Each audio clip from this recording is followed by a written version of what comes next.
মহানগর দক্ষিণ ছাত্রলীগের সংগ্রামী সভাপতি মৃত্যুকে তুচ্ছ ভাই। আমরা বলবো যে শিক্ষার্থীদের উদ্দেশ্যে যে শিক্ষার্থীদের দাবিটা অবশ্যই যৌক্তিক, সেটার পক্ষে আমরা সবাই ছিলাম, কিন্তু তাদের এই আবেগকে কেউ কেউ তাদের রাজনৈতিক হাতিয়ার হিসেবে ব্যবহার করছে, যাতে তারা তাদের আবেগকে রাজনৈতিক হাতিয়ার হিসেবে ব্যবহার করতে না দেয় সে ব্যাপারে তারা যাতে সতর্ক থাকে। এবং একই সাথে আমরা ছাত্রলীগ আমরা সবসময় শিক্ষার্থীদের পক্ষে ছিলাম, এখনও শিক্ষার্থীদের পক্ষে আছি।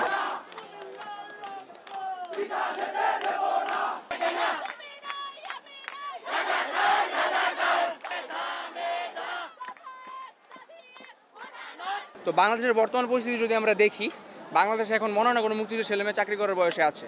তো অলরেডি যেহেতু এক জেনারেশন সুবিধা পাইছেই, সেহেতু আমরা মনে করি নাতি নাতনিদের সুবিধা পাওয়ার দরকার আছে। কেন দরকার নাই? কারণ আমি যদি মুক্তিযুদ্ধ করি, আমার ক্ষতির কারণে হয়তো আমার ছেলে মেয়ে ইফেক্টেড হবে, নট তার নাতিপুতি। এজন্য মুক্তিযুদ্ধের একটা জেনারেশনকে যেহেতু সুবিধা দেওয়া যায় এবং যেহেতু দেওয়া হয়েছে, এজন্য আমরা এটার বিরুদ্ধে প্রতিরোধ করছি, আর দেওয়া যাবে না। এবং আমরা কিন্তু কোটা সম্পূর্ণ বাদ দেওয়ার কথা বলতেছি না, আমরা বলতেছি সংস্কারের কথা।